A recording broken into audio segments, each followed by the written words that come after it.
আপনি শুনছেন গল্পের ক্যারাভ্যান। আজ 25শে বৈশাখ, রবীন্দ্রনাথ ঠাকুরের জন্মদিন। সবার মতোই আমরাও স্মরণ করছি তাঁকে।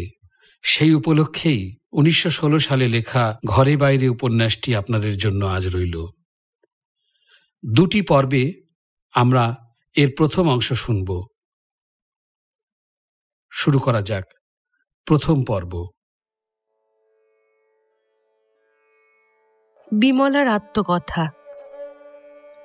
মাগো, আজ মনে পড়ছে তোমার সেই শীতের সিঁদুর, চওড়া সেই লাল পেরে শাড়ি, সেই তোমার দুটি চোখ, শান্ত, স্নিগ্ধ, গভীর।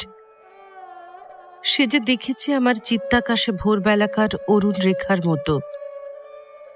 আমার জীবনের দিন যে সেই সোনার পাথেয় নিয়ে যাত্রা করে বেরিয়েছিল। তারপরে পথে কালো মেঘ কি ডাকাতের মতো ছুটে এলো। সেই আমার আলোর সম্বল কি এক কণাও রাখল না। কিন্তু জীবনের ব্রাহ্ম মুহূর্তে সেই যে উষাসতীর দান, দুর্যোগ এসে ঢাকা পড়ে, তবু সে কি নষ্ট হবার? আমাদের দেশে তাকেই বলে সুন্দর, যার বর্ণ গৌর। কিন্তু যে আকাশ আলো দেয় সে যে নীল। আমার মায়ের বর্ণ ছিল শ্যামলা, তার দীপ্তি ছিল পুণ্যের, তার রূপের গর্বকে লজ্জা দিত। আমি মায়ের মতো দেখতে, এই কথা সকলে বলে। তা নিয়ে ছেলেবেলায় একদিন আয়নার উপর রাগ করেছি। মনে হতো আমার সর্বাঙ্গে এ যেন একটা অন্যায়। আমার গায়ের রং এ যেন আমার আসল রং নয়, এ যেন অন্য কারো জিনিস, একেবারে আগাগোড়া ভুল। সুন্দরী তো নই, কিন্তু মায়ের মতো যেন সতীর যশ পাই, দেবতার কাছে এক মনে এই বর চাইতুম। বিবাহের সম্বন্ধ হওয়ার সময় আমার শ্বশুরবাড়ি থেকে দৈবজ্ঞ এসে আমার হাত দেখে বলেছিল, এ মেয়েটি সুলক্ষণা, সতীলক্ষ্মী হবে। মেয়েরা সবাই বললে, তা হবেই তো, বিমলা যে ওর মায়ের মতো দেখতে। রাজার ঘরে আমার বিয়ে হলো। তাদের কোন কালের বাদশাহের আমলের সম্মান। ছোটবেলায় রূপকথার রাজপুত্রদের কথা শুনেছি, তখন থেকে মনে একটা ছবি আঁকা ছিল। রাজার ঘরের ছেলে, দেহখানি যেন চামেলি ফুলের পাপড়ি দিয়ে গড়া। যুগ যুগান্তর যেসব কুমারী শিব পূজা করে এসেছে, তাদেরই একাগ্র মনের কামনা দিয়ে সেই মুখ যেন তিলে তিলে তৈরি। সে কি চোখ, কি নাক, তরুণ গোঁফের রেখা ভ্রমরের দুটি ডানার মতো, যেমন কালো তেমনি কোমল। স্বামীকে দেখলুম, তার সঙ্গে ঠিক মেলে না, এমনকি তার রং দেখলুম আমারই মতো। নিজের রূপের অভাব নিয়ে মনে যে সংকট ছিল, সেটা কিছুটা ঘুচল বটে, কিন্তু সেই সঙ্গে একটা দীর্ঘ নিঃশ্বাসও পড়ল। নিজের জন্য লজ্জায় না হয় মরেই যেতুম, তবু মনে মনে যে রাজপুত্রটি ছিল, তাকে একবার চোখে চোখে দেখতে পেলুম না কেন? কিন্তু রূপ যখন চোখের পাহারা এড়িয়ে লুকিয়ে অন্তরে দেখা দেয়, সেই বুঝি ভালো। তখন সে যে ভক্তির অমরাবতীতে এসে দাঁড়ায়, সেখানে তাকে কোনো সাজ সাজতে হয় না, সেখানে তাকে কোনো সাজ করে আসতে হয় না। ভক্তির অপার সৌন্দর্যে সমস্তই কেমন সুন্দর হয়ে ওঠে, সে আমি ছেলেবেলাতেই দেখেছি। মা যখন বাবার জন্যে, বিশেষ করে ফলের খোসা ছাড়িয়ে সাদা পাথরের রেকাবিতে জলখাবার গুছিয়ে দিতেন, বাবার জন্য পানগুলি বিশেষ করে কেওড়া জল ছিটিয়ে দেওয়া কাপড়ের টুকরোয় আলাদা করে জড়িয়ে রাখতেন। তিনি খেতে বসলে তালপাতার পাখা নিয়ে আস্তে আস্তে মাছি তাড়িয়ে দিতেন। তার সেই লক্ষ্মীর হাতের আদর, তার সেই হৃদয়ের সুধারসের ধারা কোন অপরূপ রূপে সমুদ্রে গিয়ে ঝাঁপ দিয়ে পড়ত, সে যে আমার সেই ছেলেবেলাতেই মনের মধ্যে বুঝতুম। এই ভক্তির সুরটি কি আমার মধ্যে ছিল না? ছিল। তর্ক না, ভালো মন্দের তত্ত্ব নির্ণয় না, সে কেবলমাত্র একটি সুর। সমস্ত জীবনকে যদি জীবন বিধাতার মন্দির প্রাঙ্গণে একটি স্তবগান করে বাজিয়ে যাবার কোনো সার্থকতা থাকে, তবে সেই প্রভাতের সুরটি আপনার কাজ আরম্ভ করেছিল। মনে আছে, ভোরের বেলায় উঠে অতি সাবধানে যখন স্বামীর পায়ের ধুলো নিতুম, তখন মনে হতো আমার শীতের সিঁদুরটি যেন শুকতারার মতো জ্বলে উঠল। একদিন তিনি হঠাৎ করে জেগে হেসে উঠে বললেন, এ কি বিমলা, করছো কি? আমার যে লজ্জা ভুলতে পারবো না। তিনি হয়তো ভাবলেন আমি লুকিয়ে পূর্ণ অর্জন করছি, কিন্তু নয়, সে আমার পূর্ণ নয়, সে আমার নারীর হৃদয়, তার ভালোবাসা আপনিই পূজা করতে চায়। আমার শ্বশুর পরিবার সাবেক নিয়মে বাঁধা, তার কতক কায়দা কানুন মোগল পাঠানের, কতক বিধিনিষেধ মনু পরাশরের, কিন্তু আমার স্বামী একেবারে একেলে। এ বংশে তিনিই প্রথম রীতিমতো পড়াশুনো শেখেন এবং MA পাশ করেন। তার বড় 2 ভাই মদ খেয়ে অল্প বয়সে মারা গেছেন, তাদের ছেলেপুলে নেই। আমার স্বামী মদ খান না, তার চরিত্রে কোনো চঞ্চলতা নেই। এ বংশে এটা এত খাপছাড়া যে সকলে এতটা পছন্দ করে না। মনে করে যাদের ঘরে লক্ষ্মী নেই, অত্যন্ত নির্মল হওয়া তাদেরই সাজে। কলঙ্কের প্রশস্ত জায়গা তাদের মধ্যে নেই, চাঁদের মধ্যেই আছে। বহুকাল হলো আমার শ্বশুর শাশুড়ির মৃত্যু হয়েছে। আমার দিদি শাশুড়ি ঘরের কর্ত্রী, আমার স্বামী তার বক্ষের হার, তার চক্ষের মণি। সেই জন্যই আমার স্বামী কায়দার গণ্ডি ডিঙিয়ে চলতে সাহস করতেন। এই জন্যই তিনি যখন মিস গিলবিকে আমার সঙ্গিনী এবং শিক্ষক নিযুক্ত করলেন, তখন ঘরে বাইরে যত রসনা ছিল তার সমস্ত রস বিষ হয়ে উঠল। তবু আমার স্বামীর জেদ বজায় রইল। সেই সময় তিনি BA পাশ করে MA পড়ছিলেন। কলেজে পড়বার জন্য তাকে কলকাতায় থাকতে হতো। তিনি প্রায় রোজই আমাকে একটি করে চিঠি লিখতেন। তার কথা অল্প, তার ভাষা সাদা, তার হাতের সেই গোটা গোটা গোল গোল অক্ষরগুলি যেন স্নিগ্ধ হয়ে আমার মুখের দিকে চেয়ে থাকত। একটি চন্দন কাঠের বাক্সের মধ্যে আমি তার চিঠিগুলি রাখতুম, আর রোজ বাগান থেকে ফুল তুলে সেগুলি ঢেকে দিতুম। তখন আমার এই রূপকথার রাজপুত্র অরুণালোকে চাঁদের মতো মিলিয়ে গেল। সেদিন আমার সত্যকার রাজপুত্র বসেছে আমার হৃদয় সিংহাসনে। আমি তার রানী, তার পাশে আমি বসতে পেরেছি, কিন্তু তার চেয়ে আনন্দ তার পায়ের কাছে আমার যথার্থ স্থান। আমি লেখাপড়া করেছি, সুতরাং এখনকার কালের সঙ্গে আমার এখনকার ভাষাতেই পরিচয় হয়ে গেছে। আমার আজকের এই কথাগুলো আমার নিজের কাছে কবিত্বের মতো শোনাচ্ছে। এই কালের সঙ্গে যদি আমার মোকাবিলা না হতো, তাহলে আমার সেদিনকার সেই ভাবটা সোজা গদ্য বলেই জানতুম। মনে জানতুম মেয়ে হয়ে জন্মেছি, এ যে আমার ঘর গড়া কথা নয়। তেমনি মেয়ে মানুষ প্রেমকে ভক্তিতে গলিয়ে দেবে, এও তেমনি সহজ কথা। এর মধ্যে বিশেষ কোনো একটা অপরূপ কাব্য সৌন্দর্য আছে কিনা সেটা এক মুহূর্তের জন্য ভাবার দরকার নেই। কিন্তু সেই কিশোর বয়স থেকে আজ এই যৌবনের মাঝামাঝি পর্যন্ত পৌঁছতে না পৌঁছতে আর এক যুগে এসে পড়েছি। যেটা নিঃশ্বাসের মতো সহজ ছিল, এখন সেটাকে কাব্যকলার মতো গড়ে তোলবার উপদেশ আসছে।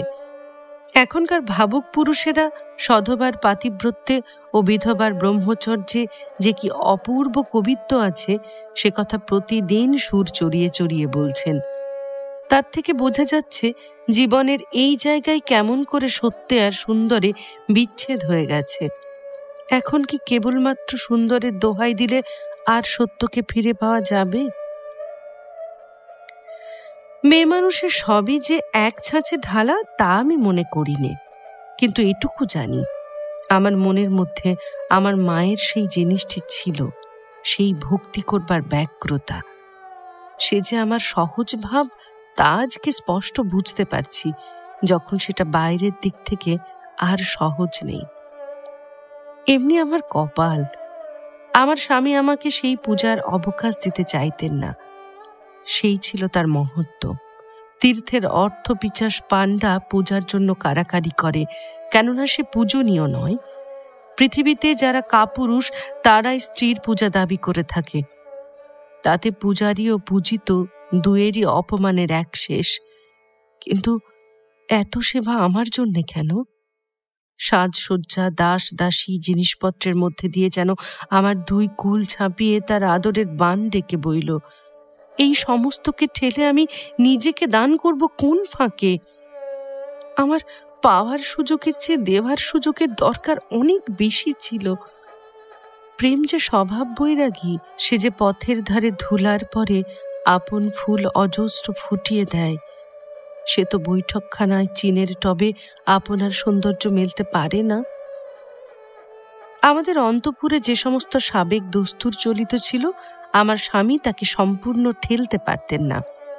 দিনে দুপুরে যখন তখন অবাধে তার সঙ্গে আমার দেখা সাক্ষাৎ হতে পারত না। আমি জানতুম ঠিক কখন তিনি আসবেন, তাই যেমন তেমন এলোমেলো হয়ে আমাদের মিলন ঘটতে পারত না। আমাদের মিলন যেন কবিতার মিলন, সে আসত ছন্দের ভিতর দিয়ে, জ্যোতির ভিতর দিয়ে। দিনের কাজ সেরে গা ধুয়ে যত্ন করে চুল বেঁধে, কপালে সিঁদুরের টিপ দিয়ে, কোচানো শাড়ি পরে, ছড়িয়ে পড়া দেহ মনকে সমস্ত সংসার থেকে সম্পূর্ণ ফিরিয়ে এনে একজনের কাছে একটি বিশেষ সময়ে সোনার থালায় নিবেদন করতুম নিজেকে।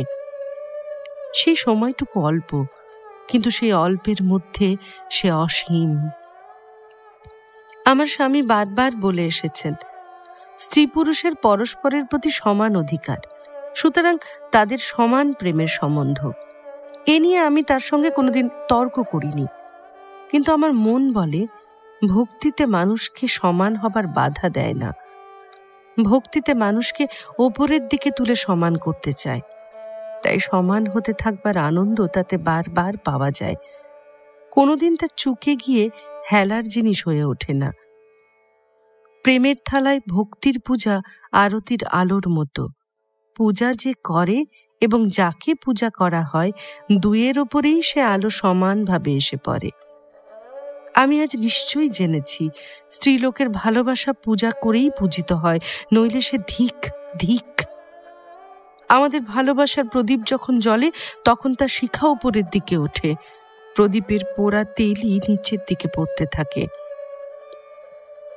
প্রিয়তম, তুমি আমার পূজা চাওনি, সে তোমারই যোগ্য, কিন্তু পূজা নিলে ভালো করতে। তুমি আমাকে সাজিয়ে ভালোবেসেছ, শিখিয়ে ভালোবেসেছ, যা চেয়েছি তা দিয়ে ভালোবেসেছ, যা চাইনি তা দিয়ে ভালোবেসেছ। আমার ভালোবাসায় তোমার চোখে পাতা পড়েনি তা দেখেছি, আমার ভালোবাসায় তোমার লুকিয়ে নিঃশ্বাস পড়েছে তা দেখেছি। আমার দেহকে তুমি এমন করে ভালোবেসেছ যেন সে স্বর্গের পারিজাত। আমার স্বভাবকে তুমি এমনি করে ভালোবেসেছ যেন সে তোমার সৌভাগ্য। এতে আমার মনে গর্ব আসে, আমার মনে হয় এ আমারই ঐশ্বর্য, যার লোভে তুমি এমন করে আমার দ্বারে এসে দাঁড়িয়েছ। তখন রানীর সিংহাসনে বসে মনের দাবি করি, সে দাবি কেবল বাড়তেই থাকে, কোথাও তার তৃপ্তি হয় না। পুরুষকে বশ করবার শক্তি আমার হাতে আছে, এই কথা মনে করেই কি নারীর সুখ, না তাতেই নারীর কল্যাণ? ভক্তির মধ্যে সে গর্বকে ভাসিয়ে দিয়ে তবেই তার রক্ষা। শঙ্কর তো ভিক্ষুক হয়ে অন্নপূর্ণার দ্বারে এসে দাঁড়িয়েছিলেন, কিন্তু এই ভিক্ষার রুদ্র তেজ কি অন্নপূর্ণা সইতে পারতেন যদি তিনি শিবের জন্য তপস্যা না করতেন? আজ মনে পড়ছে, সেদিন আমার সৌভাগ্যের সংসারে কত লোকের মনে কত ঈর্ষার আগুন ধিক ধিক চলেছিল। ঈর্ষা তো হবারই কথা। আমি যে অমনি পেয়েছি, ফাঁকি দিয়ে পেয়েছি, কিন্তু ফাঁকি তো বারবার চলে না, দাম দিতেই হবে, নইলে বিধাতা সহ্য করবেন না। দীর্ঘকাল ধরে প্রতিদিন সৌভাগ্যের ঋণ শোধ করতে হয়, তবেই সত্য ধ্রুব হয়ে ওঠে। ভগবান আমাদের দিতেই পারেন, কিন্তু নিতে যে হয় নিজের গুণে। পাওয়া জিনিসও আমরা পাইনি, এমনি আমাদের পোড়া কপাল। আমার সৌভাগ্যে কত কন্যার পিতার দীর্ঘ নিঃশ্বাস পড়েছিল। আমার কি তেমনি রূপ, তেমনি গুণ? আমি কি এই ঘরের যোগ্য? এমন কথা পাড়ায় পাড়ায় ঘরে ঘরে উঠেছে। আমার দিদি শাশুড়ি শাশুড়ি সকলেরই অসামান্য রূপের খ্যাতি ছিল। আমার দুই বিধবা জায়ের মতো এমন সুন্দরী দেখাই যায় না।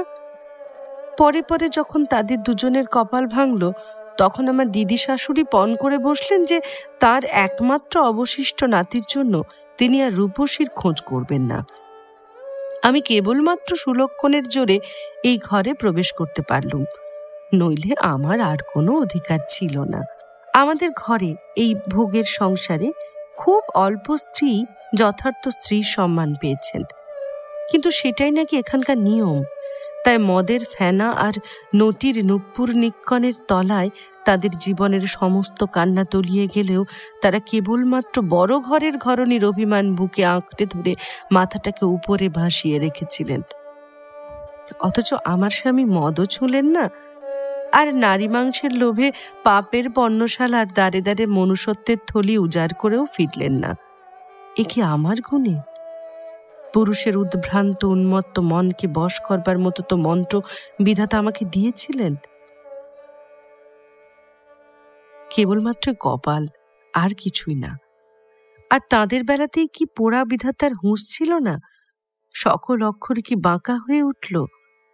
সন্ধ্যা হতে না হতেই তাদের ভোগের উৎসব মিটে যায়। কেবল রূপ ও যৌবনের বাতিগুলি শূন্য সভার সমস্ত রাত ধরে মিছে জ্বলতে থাকে। কোনো সঙ্গীত নেই, কেবলই জ্বালা। আমার স্বামীর পৌরুষকে তার দুই ভাঁজ অবজ্ঞা করবার ভান করতেন। এমন মানি সংসারের তরিটাকে একটি মাত্র স্থির আঁচলে পাল তুলে দিয়ে চালানো। কথায় কথায় তাদের কত খোঁটাই খেয়েছি। আমি যেন আমার স্বামীর সোহাগ কেবল চুরি করে করে নিচ্ছি, কেবল ছলনা, তার সমস্তই কৃত্রিম। এখনকার কালের বিবিয়ানার নির্লজ্জতা। আমার স্বামী আমাকে হাল ফ্যাশনের সাজে সজ্জায় সাজিয়েছেন। সেই সমস্ত রং বেরঙের জ্যাকেট, শাড়ি, সেমিজ, পেটিকোটের আয়োজন দেখে তারা জ্বলতে থাকতেন। রূপ নেই, রূপের ঠাঁট। দেহটাকে যে একেবারে দোকান করে সাজিয়ে তুললে গো, লজ্জা করে না? আমার স্বামী সমস্তই জানতেন, কিন্তু মেয়েদের উপর যে তাঁর হৃদয় করুণায় ভরা। তিনি আমাকে বারবার বলতেন, রাগ করো না। মনে আছে আমি একবার তাকে বলেছিলুম, মেয়েদের মন বড়ই ছোট, বড় বাঁকা। তিনি জবাব দিয়েছিলেন, চীন দেশের মেয়েদের পা যেমন ছোট, যেমন বাঁকা। সমস্ত সমাজ যে চারদিক থেকে আমাদের মেয়েদের মনকে চেপে ছোট করে বাঁকিয়ে রেখে দিয়েছে। ভাগ্য যে ওদের জীবনটাকে নিয়ে জুয়া খেলছে। দান পড়ার উপরই সমস্ত নির্ভর। নিজের কোনো অধিকার ওদের আছে? আমার যারা তাদের দেওয়ারের কাছে যা দাবি করতেন তাই পেতেন। তাদের দাবি ন্যায্য কি অন্যায্য তিনি তার বিচার মাত্র করতেন না। আমার মনের ভিতরটা জ্বলতে থাকতো যখন দেখতুম তারা এর জন্য একটু কৃতজ্ঞ ছিলেন না। এমনকি আমার বড় যা, যিনি জপে তপে ব্রতে উপবাসে ভয়ঙ্কর সাত্ত্বিক, বৈরাগ্য যার মুখে এত বেশি খরচ হতো, সে মনের জন্য সিকি পয়সার বাকি থাকতো না। তিনি বারবার আমাকে শুনিয়ে শুনিয়ে বলতেন যে তাকে তার উকিল দাদা বলেছেন, যদি আদালতে তিনি নালিশ করেন তাহলে তিনি। সে কত কি, সে আর ছাই কি লিখব। আমি আমার স্বামীকে কথা দিয়েছি যে কোনোদিন কোনো কারণেই আমি এদের কথার জবাব করব না। তাই জ্বালা আরো আমার অসহ্য হতো। আমার মনে হতো ভালো হবার একটা সীমা আছে, সেটা পেরিয়ে গেলে কেমন যেন তাতে পৌরুষের ব্যাঘাত লাগে। আমার স্বামী বলতেন, আইন কিংবা সমাজ তার ভাজেদের সপক্ষ নয়, কিন্তু একদিন স্বামীর অধিকারে যেটাকে নিজের বলেই তারা নিশ্চিত জেনেছিল, আজ সেটা কি ভিক্ষুকের মতো পরের মন জুগিয়ে চেয়ে চিনতে নিতে হচ্ছে। এ অপমান বড় কঠিন। তার উপরেও আমার কৃতজ্ঞতা দাবি করা, মার খেয়েও আবার বকশিস দিতে হবে। সত্য কথা বলবো, অনেকবার আমি মনে মনে ভেবেছি আর একটু মন্দ হবার মতো তেজ আমার স্বামীর থাকা উচিত ছিল। আমার মেজোজা অন্য ধরনের ছিলেন। তার বয়স অল্প, তিনি সাত্ত্বিকতার ভরণ করতেন না, বরঞ্চ তার কথাবার্তা হাসি ঠাট্টায় কিছু রসের বিকার ছিল। যেসব যুবতী দাসী তার কাছে রেখেছিলেন তাদের রকম সকম একেবারেই ভালো নয়। তা নিয়ে কেউ আপত্তি করবার লোক ছিল না, কেননা এ বাড়ির ওই রকমই দস্তুর। আমি বুঝতুম আমার স্বামী যে অকলঙ্ক, আমার এই বিশেষ সৌভাগ্য তার কাছে অসহ্য। তাই তার দেওয়ারের যাতায়াতের পথে ঘাটে নানান রকম ফ্যাঁত পেতে রাখতেন। এই কথাটা কবুল করতে আমার সবচেয়ে লজ্জা হয় যে আমার অমন স্বামীর জন্য মাঝে মাঝে আমার মনে ভয় ভাবনা ঢুকতো। এখনকার হাওয়াটাই যে ঘোলা, তার ভিতর দিয়ে স্বচ্ছ জিনিস কেউ স্বচ্ছ বোধ হয় না। আমার মেজোজা মাঝে মাঝে এক একদিন নিজে রেঁধে বেড়ে দেওরকে আদর করে ডেকে খাওয়াতেন। আমার ভারী ইচ্ছে হতো তিনি যেন কোনো ছুতো করে বলেন, না আমি আজ খেতে পারবো না, যা মন্দ তার তো একটা শাস্তি পাওনা আছে। কিন্তু ফি বাইরেই যখন তিনি হাসি মুখে নিমন্ত্রণ রাখতেন, আমার মনের মধ্যে একটু কেমন, সে আমার অপরাধ, কিন্তু কি করব, আমার মন মানত না। মনে হতো এর মধ্যে পুরুষ মানুষের একটু চঞ্চলতা আছে। সে সময়টাতে আমার অন্য সহস্র কাজ থাকলেও কোনো একটা ছুতো করে আমার মেজজায়ের ঘরে গিয়ে বসতুম। মেজজা হেসে হেসে বলতেন, বস রে, ছোট রানীর এক দণ্ড চোখের আড়াল হবার জো নাই, একেবারে কড়া পাহারা। বলি, আমাদেরও তো একদিন ছিল, কিন্তু এত করে আগলে রাখতে শিখিনি। আমার স্বামী এদের দুঃখটাই দেখতেন, দোষ দেখতে পেতেন না। আমি বলতুম, আচ্ছা না হয় যত দোষ সবই সমাজের, কিন্তু অত বেশি দয়া করবার দরকার কি? মানুষ না হয় কিছু কষ্টই পেলে, তাই বলেই কি? কিন্তু তার সঙ্গে পারবার জো নেই। তিনি তর্ক না করে একটুখানি হাসতেন। বোধহয় আমার মনের মধ্যে যে একটুখানি কাঁটা ছিল, সেটুকু তার অজানা ছিল না। আমার রাগের সত্যিকারের ঝাঁঝটুকু সমাজের উপরেও না, আর কারোর উপরেও না, সে কেবল, সে আর বলবো না। স্বামী একদিন আমাকে বোঝালেন, তোমার এই যে সমস্তকে ওরা মন্দ বলছে, সত্যি এগুলিকে মন্দ জানতো ওরা, তাহলে এতে ওদের এত রাগ হতো না। তাহলে এমন অন্যায় রাগ কিসের জন্যে? অন্যায় বলবো কেমন করে? ঈর্ষা জিনিসটার মধ্যে একটি সত্য আছে, যে হচ্ছে এই যে সকল কিছু সুখের সেটি সকলেরই পাওয়া উচিত ছিল। তা বিধাতার সঙ্গে ঝগড়া করলেই হয়, আমার সঙ্গে কেন? বিধাতাকে যে হাতের কাছে পাওয়া যায় না। তা ওরা যা পেতে চান তা নিলেই হয়, তুমি তো বঞ্চিত করতে চাও না।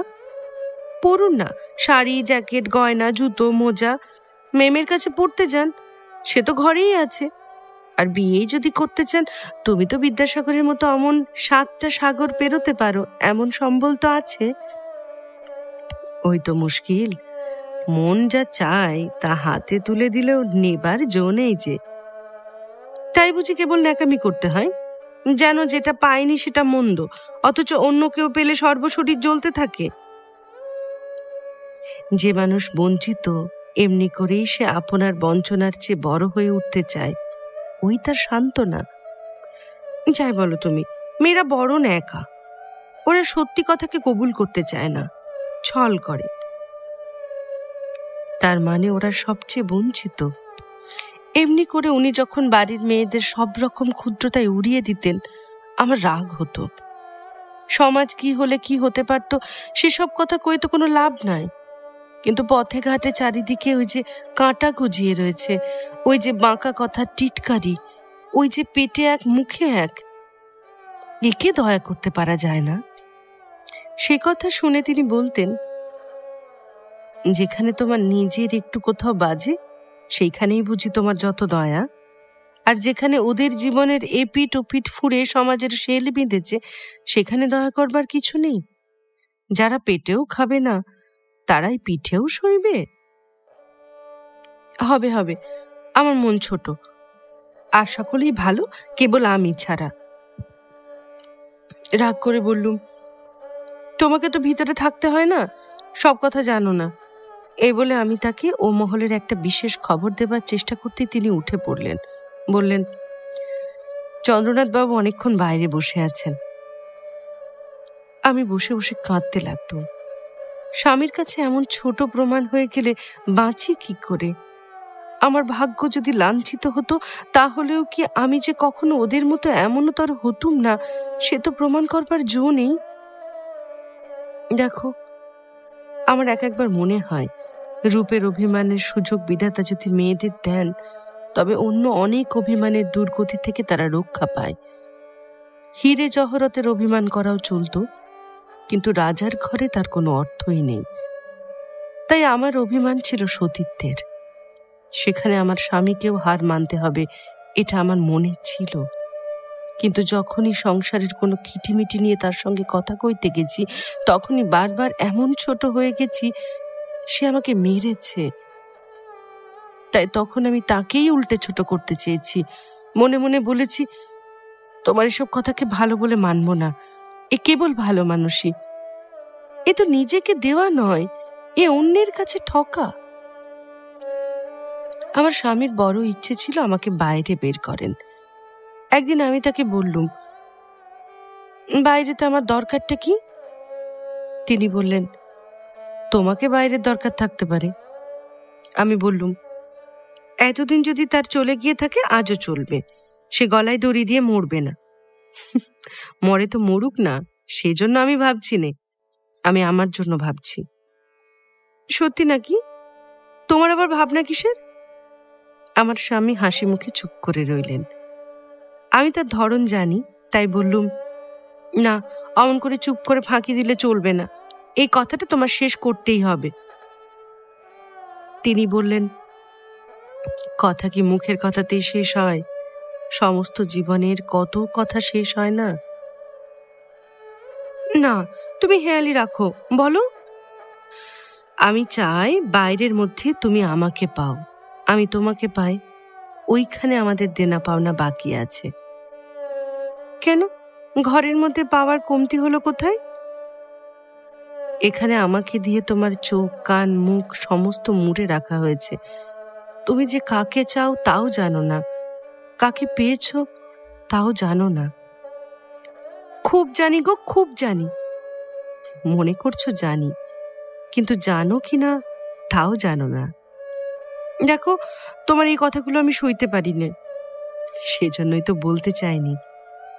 তোমার চুপ করে থাকা আরো সইতে পারি না, তাই তো আমার ইচ্ছে আমি কথাও কইব না, চুপও করব না। তুমি একবার বিশ্বের মাঝখানে এসে সমস্ত আপনি বুঝে নাও। এই ঘর গড়া ফাঁকির মধ্যে কেবলমাত্র ঘর কর্নাটুকু করে যাওয়ার জন্য তুমি হওনি, আমিও হইনি। সত্যের মধ্যে আমাদের পরিচয় যদি পাকা হয়, তবেই আমাদের ভালোবাসা সার্থক হবে। পরিচয় তোমার হয়তো বাকি থাকতে পারে, কিন্তু আমার কিছুই বাকি নেই। বেশ তো, আমারই যদি বাকি থাকে সেটুকু পূরণ করেই দাও না কেন? এ কথা নানা রকম আকারে বারবার উঠেছে। তিনি বলতেন, যে পেটুক মাছের ঝোল ভালোবাসে, সে মাছকে কেটে কুটে সাঁতলে সিদ্ধ করে মশলা দিয়ে নিজের মনের মতোটি করে নেয়। কিন্তু যে লোক মাছকেই সত্য ভালোবাসে, সে তাকে পিতলের হাঁড়িতে রেঁধে পাথরের বাটিতে ভর্তি করতে চায় না। সে তাকে ছাড়া জলের মধ্যেই বশ করতে পারে তো ভালো, না পারে তো ডাঙায় বসে অপেক্ষা করে। তারপরে যখন ঘরে ফেরে তখন ওইটুকু তার সান্ত্বনা থাকে যে যাকে চায় তাকে পায়নি, কিন্তু নিজের শখের বা সুবিধার জন্য তাকে ছেঁটে ফেলে নষ্ট করেনি। আস্ত পাওয়াটাই সবচেয়ে ভালো। নিতান্তই যদি তা সম্ভব না হয়, তবে আস্ত হারানোটাই ভালো। এসব কথা আমার একেবারেই ভালো লাগতো না, কিন্তু সেজন্যই যে তখন বের হয়নি তা নয়। আমার দিদি শাশুড়ি তখন বেঁচে ছিলেন। তার অমতে আমার স্বামী বিংশ শতাব্দীর প্রায় 20 আনা দিয়েই ঘর ভর্তি করে তুলেছিলেন। তিনিও শোয়েছিলেন। রাজবাড়ির বউ যদি পর্দা খুঁচিয়ে বাইরে বেরোতো, তাহলেও তিনি সইতেন।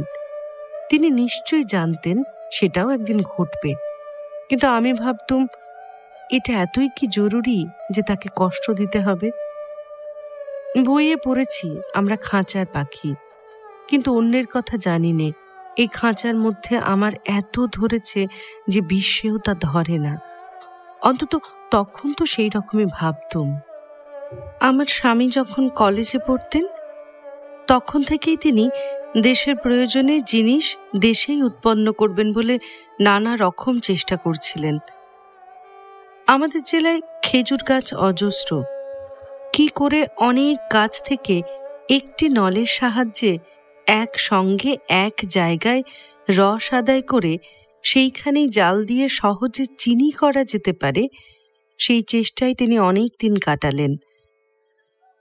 শুনেছি উপায় খুব সুন্দর উদ্ভাবন হয়েছিল, কিন্তু তাতে রসের তুলনায় টাকা এত বেশি গলে পড়তে লাগলো যে কারবার টিকল না। চাষের কাজে নানা রকম পরীক্ষা করে তিনি যে সকল ফসল ফলিয়েছিলেন সে অতি আশ্চর্য, কিন্তু তাতে যে টাকা খরচ করেছিলেন সে আরো বেশি আশ্চর্য। তার মনে হলো আমাদের দেশে বড় বড় কারবার যে সম্ভবপর হয় না, তার প্রধান কারণ আমাদের ব্যাংক নেই। সেই সময় তিনি আমাকে পলিটিক্যাল ইকোনমি পড়াতে লাগলেন। তাতে কোনো ক্ষতি ছিল না, কিন্তু তার মনে হলো সব প্রথমে দরকার ব্যাংকে টাকা সঞ্চয় করবার অভ্যাস ও ইচ্ছা আমাদের জনগণের মনে সঞ্চার করে দেওয়া। একটা ছোট্ট গোছের ব্যাংক খুললেন। ব্যাংকে টাকা জমাবার উৎসাহ গ্রামের লোকের খুব জেগে উঠল, কারণ সুদের হার খুব চড়া ছিল। কিন্তু যে কারণে লোকের উৎসাহ বাড়তে লাগলো, সেই কারণেই ওই মোটা সুদের ছিদ্র দিয়ে ব্যাংক গেল তলিয়ে। এই সকল কাণ্ড দেখে তার পুরাতন আমলারা অত্যন্ত বিরক্ত, উদ্বিগ্ন হয়ে উঠল। শত্রুপক্ষ ঠাট্টা বিদ্রুপ করত। আমার বড় যা একদিন আমাকে শুনিয়ে শুনিয়ে বললেন, তার বিখ্যাত উকিল খুড়তুতো ভাই তাকে বলেছেন, যদি জজের কাছে দরবার করা যায় তবে এই পাগলের হাত থেকে এই বনেদি বংশের মান সম্ভ্রম, বিষয় সম্পত্তি এখনো রক্ষা হবার উপায় হতে পারে। সমস্ত পরিবারের মধ্যে কেবল আমার দিদি শাশুড়ির মনে বিকার ছিল না। তিনি আমাকে ডেকে কতবার ভৎসনা করেছেন, বলেছেন, কেন তোরা ওকে সবাই মিলে বিরক্ত করছিস? বিষয় সম্পত্তির কথা ভাবছিস? আমার বয়সে আমি 3 বার এ সম্পত্তি রিসিভারের হাতে যেতে দেখেছি। পুরুষেরা কি মেয়ে মানুষের মতো? ওরা তো উড়নচণ্ডী, ওরা উড়াতেই জানে। নাথবো, তোর কপাল ভালো যে সঙ্গে সঙ্গে সে নিজেও উঠছে না। দুঃখ পাসনি বলেই সে কথা মনে থাকে না। আমার স্বামীর দানের লিস্ট ছিল খুব লম্বা। তাঁতের কল কিংবা ধান ভানার যন্ত্র কিংবা ওই রকম একটা কিছু যে তৈরি করার চেষ্টা করছে, তাকে তার শেষ নিষ্ফলতা পর্যন্ত তিনি সাহায্য করতেন। বিলেতি কোম্পানির সঙ্গে টক্কর দিয়ে পুরী যাত্রার জাহাজ চালাবার স্বদেশি কোম্পানি উঠল।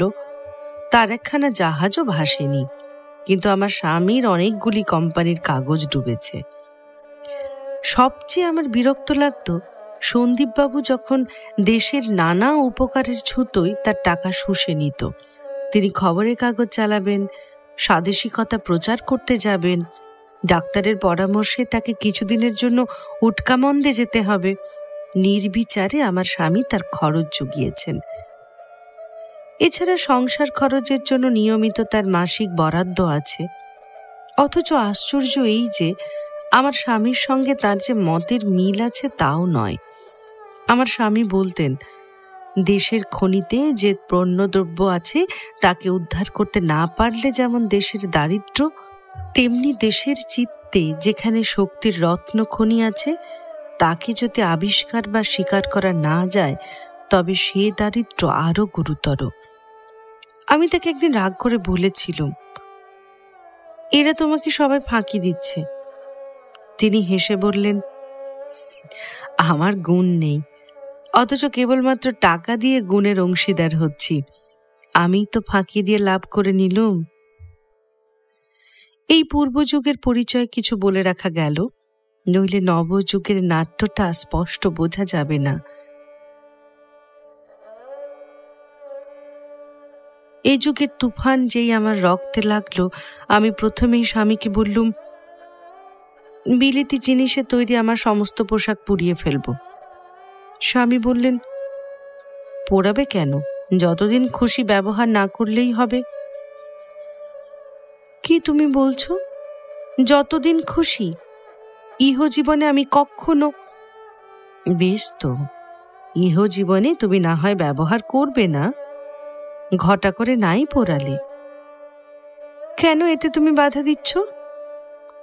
আমি বলছি, গড়ে তোলবার কাজে তোমার সমস্ত শক্তি দাও। অনাবশ্যক ভেঙে ফেলবার উত্তেজনায় তার সিকি পয়সা বাজে খরচ করতে নেই। এই উত্তেজনাতেই গড়ে তোলবার সাহায্য হয়। তাই যদি বলো তবে বলতে হয়, ঘরে আগুন না লাগালে ঘর আলো করা যায় না। আমি প্রদীপ জ্বালাবার হাজার ঝঞ্ঝাট পথে রাজি আছি, কিন্তু তাড়াতাড়ি সুবিধের জন্য ঘরে আগুন লাগাতে রাজি নই। ওটা দেখাতেই বাহাদুরি, কিন্তু আসলে দুর্বলতার গোঁজামিল। আমার স্বামী বললেন, দেখো, বুঝছি আমার কথা আজ তোমার মন নিচ্ছে না, তবু আমি এই কথাটি তোমাকে বলছি, ভেবে দেখো। মা যেমন নিজের গয়না দিয়ে তার প্রত্যেক মেয়েকে সাজিয়ে দেয়, আজ তেমনি এমন একটা দিন এসেছে যখন সমস্ত পৃথিবী প্রত্যেক দেশকে আপন গয়না দিয়ে সাজিয়ে দিচ্ছে। আজ আমাদের খাওয়া পড়া, চলাফেরা, ভাবনা চিন্তা সমস্ত পৃথিবী যোগে। তাই আমি মনে করি এটা প্রত্যেক জাতিরই সৌভাগ্যের যুগ। এই সৌভাগ্যকে অস্বীকার করা বীরত্ব নয়। তারপরে আর এক ল্যাঠা। মিস গিলবি যখন আমাদের অন্তঃপুরে এসেছিল তখন তাই নিয়ে কিছুদিন খুব গোলমাল চলেছিল। তারপরে অভ্যাসক্রমে সেটা চাপা পড়ে গেছে। আবার সমস্ত ঘুলিয়ে উঠল। মিস গিলবি ইংরেজ কি বাঙালি অনেকদিন সে কথা আমারও মনে হয়নি, কিন্তু মনে হতে শুরু করলো। আমি স্বামীকে বললুম, মিস গিলবিকে ছাড়িয়ে দিতে হবে। স্বামী চুপ করে রইলেন। আমি সেদিন তাকে যা মুখে এলো তাই বলেছিলুম। তিনি ম্লান মুখ করে চলে গেলেন। আমি খুব খানিকটা কাঁদলুম। কেঁদে যখন আমার মনটা একটু নরম হলো, তিনি রাত্রে এসে বললেন, দেখো, মিস গিলবিকে কেবলমাত্র ইংরেজ বলে ঝাপসা করে দেখতে আমি পারি নে। এতদিনের পরিচয়েও কি ওই নামের বেড়াটা ঘুচবে না? ও যে তোমাকে ভালোবাসে। আমি একটুখানি লজ্জিত হয়ে, অথচ নিজের অভিমানের অল্প একটু ঝাঁঝ বজায় রেখে বললুম, আচ্ছা থাক না, ওকে যেতে কে বলেছে? মিস গিলবি রয়ে গেল। একদিন গির্জেয় যাবার সময় পথের মধ্যে আমাদেরই একজন দুঃসম্পর্কের আত্মীয় ছেলে তাকে ঢিল ছুঁড়ে মেরে অপমান করলে। আমার স্বামী এতদিন সেই ছেলেকে পালন করেছিলেন, তিনি তাকে তাড়িয়ে দিলেন। এই নিয়ে ভারী একটা গোল উঠল। সেই ছেলে যা বললে সবাই তাই বিশ্বাস করলে। লোকে বললে মিস গিলবি তাকে অপমান করেছে এবং তার সম্বন্ধে বানিয়ে বলেছে। আমারও কেমন মনে হয় সেটা সম্ভব নয়। ছেলেটার মা নেই, তার খুড়ো এসে আমাকে ধরলে। আমি তার হয়ে অনেক চেষ্টা করলুম, কিন্তু কোনো ফল হলো না। সেদিনকার দিনে আমার স্বামীর এই ব্যবহার কেউ ক্ষমা করতে পারলে না, আমিও না। আমি মনে মনে তাকে নিন্দাই করলুম। এইবার মিস গিলবি আপনিই চলে গেল। যাবার সময় তার চোখ দিয়ে জল পড়ল, কিন্তু আমার মন গলল না। আহা, মিথ্যে করে ছেলেটার এমন সর্বনাশ করে গেল গো। আর অমন ছেলে, স্বদেশীর উৎসাহে তার নাওয়া খাওয়া ছিল না। আমার স্বামী নিজের গাড়ি করে মিস গিলবিকে স্টেশনে নিয়ে গিয়ে গাড়িতে তুলে দিয়ে এলেন। সেটা আমার বড় বাড়াবাড়ি বোধ হলো। এই কথাটা নিয়ে নানা ডালপালা দিয়ে কাগজে যখন গাল দিলে, আমার মনে হলো এই শাস্তি ওর পাওনা ছিল। ইতিপূর্বে আমি আমার স্বামীর জন্য অনেকবার উদ্বিগ্ন হয়েছি, কিন্তু এই পর্যন্ত তার জন্য একদিনও লজ্জা বোধ করিনি। এবার লজ্জা হলো। মিস গিলবির প্রতি নরেন কি অন্যায় করেছে না করেছে সে আমি জানি নে, কিন্তু আজকের দিনে তা নিয়ে সদ্বিচার করতে পারাটাই লজ্জার কথা। যে ভাবের থেকে নরেন ইংরেজ মেয়ের প্রতি অধ্যত্ত করতে পারে, আমি তাকে কিছুতেই দমিয়ে দিতে চাইনে। এই কথাটা আমার স্বামী যে কিছুতেই বুঝতে চাইলেন না। আমার মনে হলো সেটা তার পৌরুষের অভাব, তাই আমার মনে লজ্জা হলো। শুধু তাই নয়, আমার সবচেয়ে বুকে বিঁধেছিল যে আমাকে হার মানতে হয়েছে। আমার তেজ কেবল আমাকেই দগ্ধ করলে, কিন্তু আমার স্বামীকে উজ্জ্বল করলে না। এই তো আমার সতীত্বের অপমান। অথচ স্বদেশী কাণ্ডর সঙ্গে যে আমার স্বামীর যোগ ছিল না বা তিনি এর বিরুদ্ধে ছিলেন তা নয়, কিন্তু বন্দে মাতরম মন্ত্রটি তিনি চূড়ান্ত করে গ্রহণ করতে পারেননি। তিনি বলতেন, দেশকে আমি সেবা করতে রাজি আছি, কিন্তু বন্দনা করব যাকে, তিনি ওর চেয়ে অনেক উপরে। দেশকে যদি বন্দনা করি তবে দেশের সর্বনাশ করা হবে। এমন সময় সন্দীপবাবু স্বদেশী প্রচার করার জন্যে তার দলমল নিয়ে আমাদের ওখানে এসে উপস্থিত হলেন। বিকালবেলায় আমাদের নাট মন্দিরে সভা হবে। আমরা মেয়েরা দালানের এদিক ওদিকে চিক ফেলে বসে আছি। বন্দে মাতরম শব্দের সিংহনাদ ক্রমে ক্রমে কাছে আসছে। আমার বুকের ভিতরটা গুড় গুড় করে কেঁপে উঠছে। হঠাৎ পাগড়ি বাঁধা গেরুয়া পরা যুবক ও বালকের দল খালি পায়ে আমাদের প্রকাণ্ড আঙিনার মধ্যে মরা নদীতে প্রথম বর্ষার গেরুয়া বন্যার মতো হুড় হুড় করে ঢুকে পড়ল। লোকে লোকে ভরে গেল। সেই ভিড়ের মধ্যে দিয়ে একটা বড় চৌকির উপর বসিয়ে 10-12 জন ছেলে সন্দীপবাবুকে কাঁধে করে নিয়ে এলো। বন্দে মাতরম, বন্দে মাতরম, বন্দে মাতরম। আকাশটা যেন ফেটে টুকরো টুকরো হয়ে ছিঁড়ে পড়বে মনে হলো। সন্দীপবাবুর ফটোগ্রাফ পূর্বেই দেখেছিলাম। তখন যে ঠিক ভালো লেগেছিল তা বলতে পারিনি। কুশ্রী দেখতে নয়, এমনকি রীতিমতো সুশ্রী। তবু জানি না কেন আমার মনে হয়েছিল উজ্জ্বলতা আছে বটে, কিন্তু চেহারাটা অনেকখানি খাদে মিশিয়ে গড়া। চোখে আর ঠোঁটে কি একটা যেন আছে যেটা খাঁটি নয়। সেই জন্যই আমার স্বামী যখন বিনা বাধায় তার সকল দাবি পূরণ করতেন আমার ভালো লাগতো না। অপব্যয় আমি সহ্য করতে পারতাম, কিন্তু আমার কেবলই মনে হতো বন্ধু হয়ে এই লোকটা আমার স্বামীকে ঠকাচ্ছে। কেননা ভাবখানা তো তপস্বীর মতো নয়, গরিবের মতোও নয়, দিব্যি বাবুর মতো। ভিতরে আরামের লোভ আছে, অথচ এইরকম নানা কথা আমার মনে উদয় হয়েছিল। আজ সেই সব কথা মনে উঠছে, কিন্তু থাক। কিন্তু সেদিন সন্দীপবাবু যখন বক্তৃতা দিতে লাগলেন আর সেই বৃহৎ সভার হৃদয় দুলে দুলে ফুলে ফুলে উঠে কুল ছাপিয়ে ভেসে যাবার জো হলো, তখন তাঁর সে এক আশ্চর্য মূর্তি দেখলুম।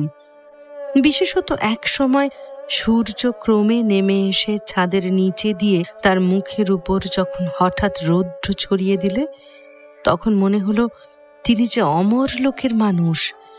এই কথাটা দেবতা সেদিন সমস্ত নরনারীর সামনে প্রকাশ করে দিলেন। বক্তৃতার প্রথম থেকে শেষ পর্যন্ত প্রত্যেক কথায় যেন ঝড়ের দমকা হাওয়া, সাহসের অন্ত নেই। আমার চোখের সামনে যেটুকু চিকের আড়াল ছিল সে আমি সইতে পারছিলুম না। কখন নিজের অগোচরে চিক খানিকটা সরিয়ে ফেলে মুখ বের করে তার মুখের দিকে চেয়েছিলুম আমার মনে পড়ে না। সমস্ত সভায় এমন একটি লোক ছিল না আমার মুখ দেখবার যার একটু অবকাশ ছিল। কেবল এক সময় দেখলুম কালপুরুষের নক্ষত্রের মতো সন্দীপবাবুর উজ্জ্বল 2 চোখ আমার মুখের ওপর এসে পড়ল, কিন্তু আমার হুঁশ ছিল না। আমি কি তখন রাজবাড়ির বউ? আমি তখন বাংলাদেশের সমস্ত নারীর একমাত্র প্রতিনিধি, আর তিনি বাংলাদেশের বীর। যেমন আকাশের সূর্যের আলো তার ওই ললাটের উপর পড়েছে, তেমনি দেশের নারী চিত্তের অভিষেক যে চায়, নইলে তার রণযাত্রার মাঙ্গল্য পূর্ণ হবে কি করে? আমি স্পষ্ট অনুভব করতে পারলুম। আমার মুখের দিকে চাওয়ার পর থেকে তার ভাষার আগুন আরো জ্বলে উঠল। ইন্দ্রের উচ্চ শ্রবা তখন আর হ্রাস মানতে চাইল না। বজ্রের উপর বজ্রের গর্জন, বিদ্যুতের উপর বিদ্যুতের চমকানি। আমার মন বললে, আমারই চোখের শিরায় সেই আগুন ধরিয়ে দিলে। আমরা কি কেবল লক্ষ্মী? আমরাই তো ভারতী। সেদিন একটা অপূর্ব আনন্দ এবং অহংকারের দীপ্তি নিয়ে বাড়ি ফিরে এলুম। ভিতরে একটা আগুনের ঝড়ের বেগ আমাকে এক মুহূর্তে এক কেন্দ্র থেকে আর এক কেন্দ্রে টেনে নিয়ে গেল। আমার ইচ্ছে হতে লাগলো গ্রীষ্মের বীরাঙ্গনার মতো আমার চুল কেটে দিই ওই বীরের হাতের ধনুকের ছিলা করবার জন্য। আমার এই আজানুলম্বিত চুল। যদি ভিতরকার চিত্তের সঙ্গে বাইরেকার গহনার যোগ থাকতো, তাহলে আমার কণ্ঠী, আমার গলার হার, আমার বাজুবন্ধ উল্কা বৃষ্টির মতো সেই সবাই ছুটে ছুটে খসে খসে পড়ে যেত। নিজের অত্যন্ত একটা ক্ষতি করতে পারলে তবেই যেন সেই আনন্দের উৎসাহবেগ সহ্য করা সম্ভবপর হতে পারত। সন্ধ্যাবেলায় আমার স্বামী যখন ঘরে এলেন, আমার ভয় হতে লাগলো, পাছে তিনি সেদিনকার বক্তৃতার দীপক রাগিনীর সঙ্গে তাল না মিলিয়ে কোনো কথা বলেন, পাছে তার সত্যপ্রিয়তার কোনো জায়গায় ঘা লাগাতে তিনি একটু অসম্মতি প্রকাশ করেন। তাহলে সেদিন আমি তাকে স্পষ্ট অবজ্ঞা করতে পারতুম।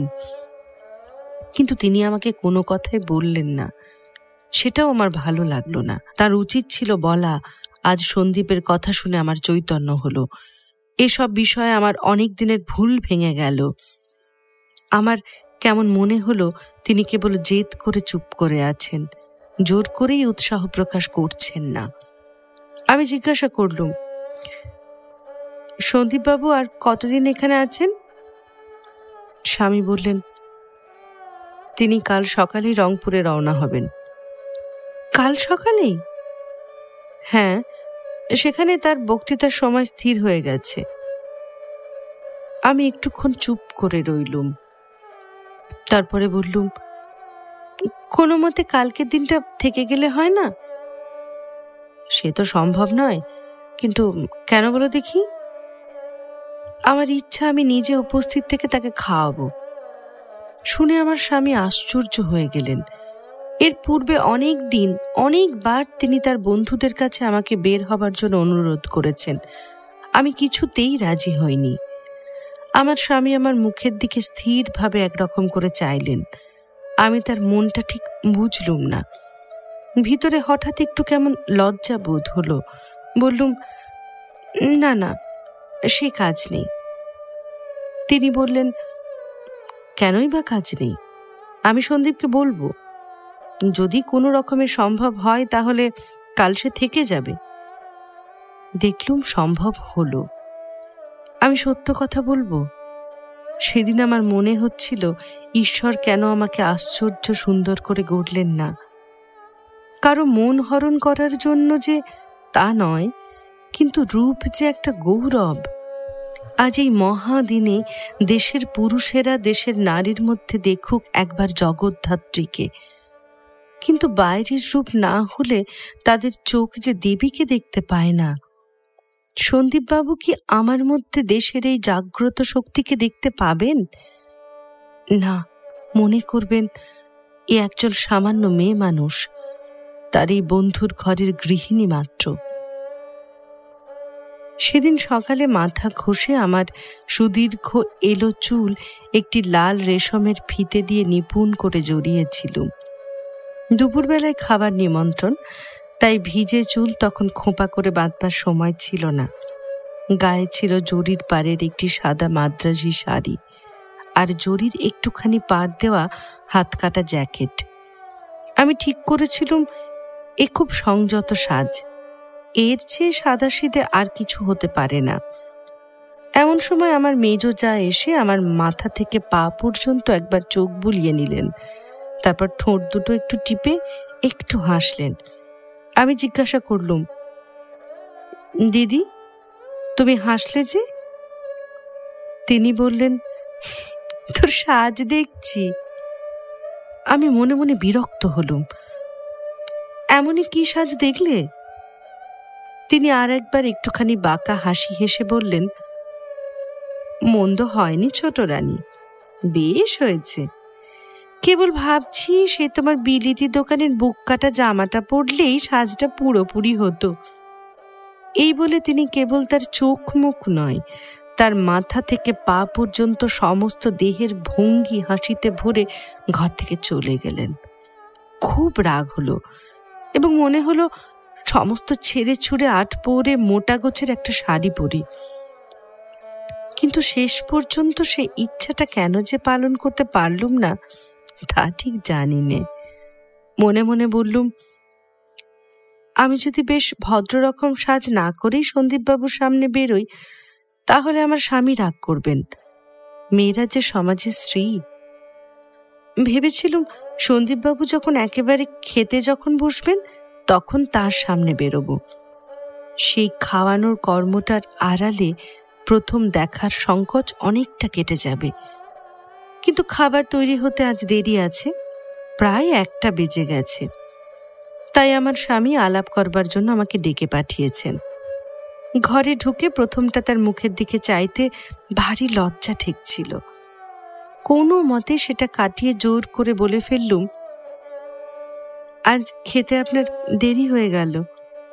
তিনি অসংকোচে আমার পাশের চৌকিতে এসে বললেন, দেখুন, অন্ন তো রোজই একরকম জোটে, কিন্তু অন্নপূর্ণা থাকে না আড়ালে। আজ অন্নপূর্ণা এলেন, অন্ন না হয় আড়ালেই রইল। যেমন জোর তার বক্তৃতায়, তেমনি ব্যবহারে একটুও দ্বিধা নেই। সব জায়গাতেই আপন আসনটি অবিলম্বে জিতে নেওয়াই যেন তার অভ্যাস। কেউ কিছু মনে করতে পারে এসব তর্ক তার নয়। খুব কাছে এসে বসবার স্বাভাবিক দাবি যেন তার আছে। অতএব এতে যে দোষ দিতে পারে, দোষ তারই। আমার লজ্জা হতে লাগলো, পাছে সন্দীপবাবু মনে করেন আমি নেহাত একটা শিখেলে জড় পদার্থ। মুখের কথা বেশ জলজল করে উঠবে, কোথাও বাধা থাকবে না। এক একটা জবাব শুনে তিনি মনে মনে আশ্চর্য হয়ে যাবেন। এ আমার কিছুতেই ঘটে উঠল না।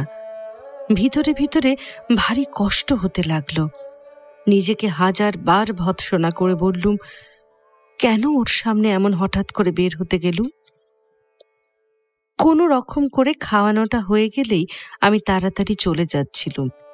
তিনি আবার তেমনি নিঃসংকোচে দরজার কাছে এসে আমার পথ আগলে বললেন, আমাকে পেটুক ঠাওরাবেন না। আমি খাওয়ার লোভে এখানে আসিনি। আমার লোভ কেবল আপনি ডেকেছেন বলে। যদি খাওয়ার পরে অমনি পালান, তাহলে অতিথিকে ফাঁকি দেওয়াই হবে। এমন সব কথা অত্যন্ত সহজে, অত্যন্ত জোরে না বললে ভারী বদসুর লাগতো। আমার স্বামী যে ওর পরম বন্ধু, আমি যে ওর ভাজির মতো। আমি যখন নিজের সঙ্গে লড়াই করে সন্দীপবাবুর প্রবল আত্মীয়তার সমুচ্চ ক্ষেত্রে ওঠার চেষ্টা করছি, আমার স্বামী আমার বিভ্রাট দেখে আমাকে বললেন, আচ্ছা, তুমি না হলে তোমার খাওয়া সেরে চলে এসো। সন্দীপবাবু বললেন, কিন্তু কথা দিয়ে যান, ফাঁকি দেবেন না। আমি একটু হেসে বললুম, আমি এখনই আসছি। তিনি বললেন, আপনাকে কেন বিশ্বাস করি নে তা বলি।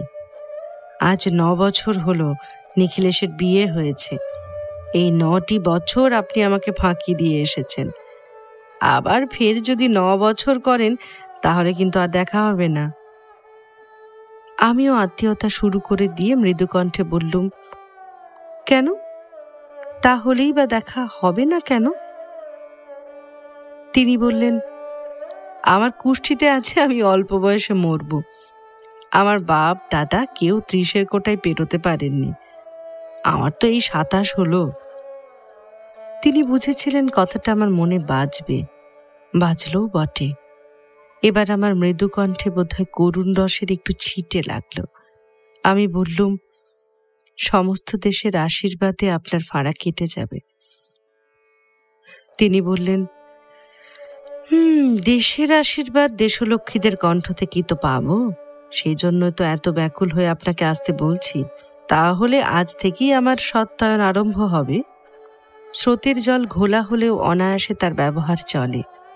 সন্দীপবাবুর সমস্তই এমনই দ্রুতবেগে সচল যে আর একজনের মুখে যা সইত না, তার মুখে তাতে আপত্তি করবার ফাঁক পাওয়া যায় না।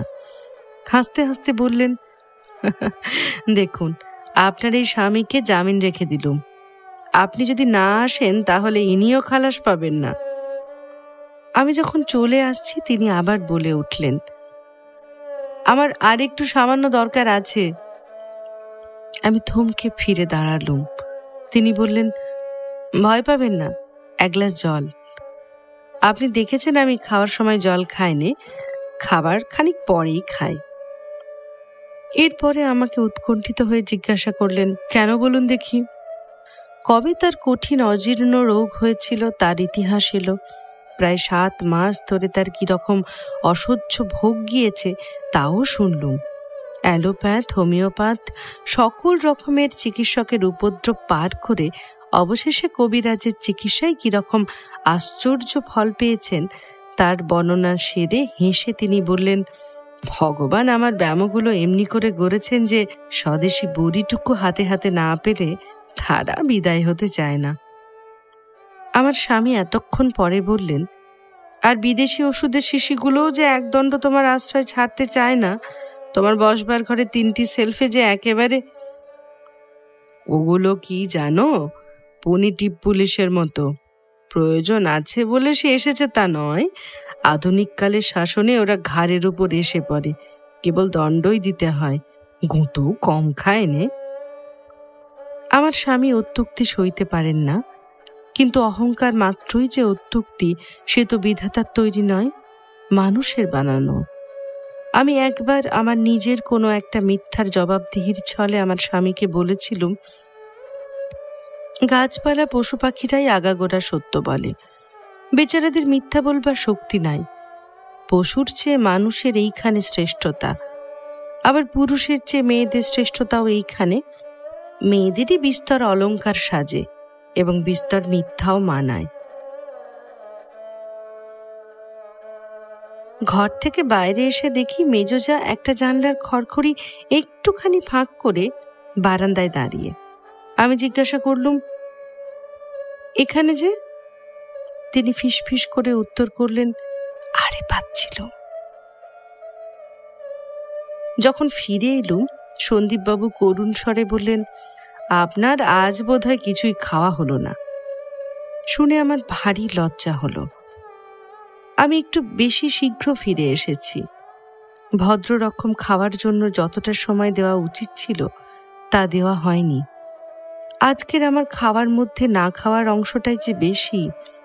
সময়ের অঙ্ক হিসাব করলে সেটা বুঝতে বাকি থাকে না, কিন্তু কেউ যে সেই হিসাব করছিল তা আমারও মনে হয়নি।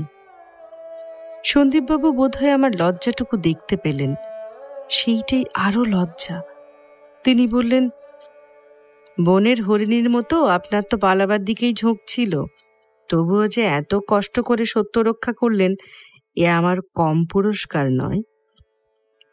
আমি ভালো করে জবাব দিতে পারিনি।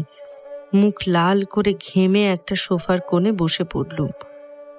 দেশের মূর্তিমতী নারী শক্তির মতো যেরকম নিঃসংকোচ এবং সগৌরবে সন্দীপবাবুর কাছে বেরিয়ে কেবলমাত্র দর্শন দানের দ্বারা তার ললাটে জয়মাল্য পরাবার কল্পনা করেছিলুম, এ পর্যন্ত তার কিছুই হলো না। সন্দীপবাবু ইচ্ছে করেই আমার স্বামীর সঙ্গে তর্ক বাঁধিয়ে দিলেন। তিনি জানেন তর্কে তার তীক্ষ্ণ ধার মনের সমস্ত উজ্জ্বলতা ঝকঝক করে উঠতে থাকে। এরপরেও আমি বারবার দেখেছি, আমি উপস্থিত থাকলে তিনি তর্ক করবার সামান্য উপলক্ষটুকু ছাড়তেন না। বন্দে মাতরম মন্ত্র সম্বন্ধে আমার স্বামীর মত কি তিনি জানতেন, সেইটাই উল্লেখ করে বললেন, দেশের কাজে মানুষের কল্পনা বৃত্তির যে একটা জায়গা আছে, সেটা কি তুমি মানো না নিখিল? একটা জায়গা আছে মানি, কিন্তু সব জায়গায় তা মানি নে। দেশ জিনিসটাকে আমি খুব সত্যরূপে নিজের মনে করতে চাই এবং সকল লোককে জানাতে চাই, এত বড় জিনিসের সম্বন্ধে কোনো মন ভুলানো জাদুমন্ত্র ব্যবহার করতে আমিও ভয় পাই, লজ্জাও বোধ করি। তুমি যাকে মায়ামন্ত্র বলছো, আমি তাকেই বলি সত্য। আমি দেশকে সত্যই দেবতা বলে মানি। আমি নরনারায়ণের উপাসক। মানুষের মধ্যে ভগবানের সত্যকার প্রকাশ, তেমনি দেশের মধ্যেও। এই কথা যদি সত্যই বিশ্বাস করো, তবে তোমার পক্ষে এক মানুষের সঙ্গে অন্য মানুষের, সুতরাং এক দেশের সঙ্গে অন্য দেশের ভেদ নেই। সে কথা সত্য, কিন্তু আমার শক্তি অল্প। অতএব নিজের দেশের পূজার দ্বারাই আমি দেশ নারায়ণের পূজা করি। পূজা করতে নিষেধ করিনি, কিন্তু অন্য দেশে যে নারায়ণ আছে তার প্রতি বিদ্বেষ করে সে পূজা কেমন করে সমাধা হবে? বিদ্বেষও পূজার অঙ্গ। কিরাত বেশি মহাদেবের সঙ্গে লড়াই করেই অর্জুন বর লাভ করেছিলেন। আমরা একদিক দিয়ে ভগবানকে মারব, একদিন তাতেই তিনি প্রসন্ন হবেন। তাই যদি হয়, তবে যারা দেশের ক্ষতি করছে আর যারা দেশের সেবা করছে উভয়ই তার উপাসনা করছে, তাহলে বিশেষ করে দেশভক্তি প্রচার করবার দরকার নেই। নিজের দেশ সম্পর্কে আলাদা কথা, ওখানে যে হৃদয়ের মধ্যে পূজার স্পষ্ট উপদেশ আছে, তাহলে নিজের দেশ শুধু কেন? তার চেয়ে আরো ঢের স্পষ্ট উপদেশ আছে নিজেরই সম্বন্ধে। নিজের মধ্যে যে নরনারায়ণ আছে, তার পূজার মন্ত্রটাই যে দেশ বিদেশের সবচেয়ে বড় করে কানে বাজছে। নিখিল, তুমি যে এই সব তর্ক করছো, এ কেবল বুদ্ধির শুকনো তর্ক। হৃদয় বলে একটা পদার্থ আছে, তাকে কি একেবারে মানবে না? আমি তোমাকে সত্য বলছি সন্দীপ, দেশকে দেবতা বলিয়ে যখন তোমরা অন্যায়কে কর্তব্য, অধর্মকে পূর্ণ বলে চালাতে চাও, তখন আমার হৃদয়ে লাগে বলেই আমি স্থির থাকতে পারিনি। আমি যদি নিজের স্বার্থ সাধনের জন্য চুরি করি, তাহলে নিজের প্রতি আমার যে সত্য প্রেম, তারই কি মূলে ঘা দিনে? চুরি করতে পারিনে যে তাই। সে কি বুদ্ধি আছে বলে, না নিজের প্রতি শ্রদ্ধা আছে বলে? ভিতরে ভিতরে আমার রাগ হচ্ছিল, আমি আর থাকতে পারলুম না। আমি বলে উঠলুম, ইংরেজ, ফরাসি, জার্মান, রুশ এমন কোন সভ্য দেশ আছে যার ইতিহাস নিজের দেশের জন্য চুরির ইতিহাস নয়? সে চুরির জবাবদিহি তাদের করতে হবে, এখনো করতে হচ্ছে। ইতিহাস এখনো শেষ হয়নি। সন্দীপবাবু বললেন, বেশ তো, আমরাও তাই করব। চোরাই মালে আগে ঘরটা বোঝাই করে তারপর ধীরে সুস্থে দীর্ঘকাল ধরে আমরাও জবাবদিহি করব। কিন্তু জিজ্ঞাসাটা করি, তুমি যে বললে এখনো তারা জবাবদিহি করছে, সেটা কোথায়? রোম যখন নিজের পাপের জবাবদিহি করছিল, তখন তাকেও দেখতে পায়নি। তখন তার ঐশ্বর্যের সীমা ছিল না। বড় বড় ডাকাত সভ্যতারও জবাবদিহির দিন কখন আসে তা বাইরে থেকে দেখা যায় না। কিন্তু একটা জিনিস কি দেখতে পাচ্ছ না? ওদের পলিটিক্সের ঝুলি ভরা মিথ্যে কথা, প্রবঞ্চনা, বিশ্বাসঘাতকতা, গুপ্তচর বৃত্তি, প্রেস্টিজ রক্ষার লোভে ন্যায় ও সত্যকে বলিদান, এই যেসব পাপের বোঝা নিয়ে চলেছে, এর ভার কি কম? আর এ কি প্রতিদিন ওদের সভ্যতার বুকের রক্ত শুষে খাচ্ছে না? দেশের উপরেও যারা ধর্মকে মানছে, আমি বলছি তারা দেশকেও মানছে না। আমার স্বামীকে আমি কোনোদিন বাইরের লোকের সঙ্গে তর্ক করতে শুনিনি। আমার সঙ্গে তিনি তর্ক করেছেন, কিন্তু আমার প্রতি তার এমন গভীর করুণা যে আমাকে হার মানাতে তার কষ্ট হয়। আজ দেখলুম তার অস্ত্র চালনা। আমার স্বামীর কথাগুলোতে কোনো মতেই আমার মন সায় দিচ্ছিল না। কেবলই মনে হচ্ছিল এর উপযুক্ত উত্তর আছে, উপস্থিত মত সে আমার মনে জোগাচ্ছিল না। মুশকিল এই যে ধর্মের দোহাই দিলে চুপ করে যেতে হয়।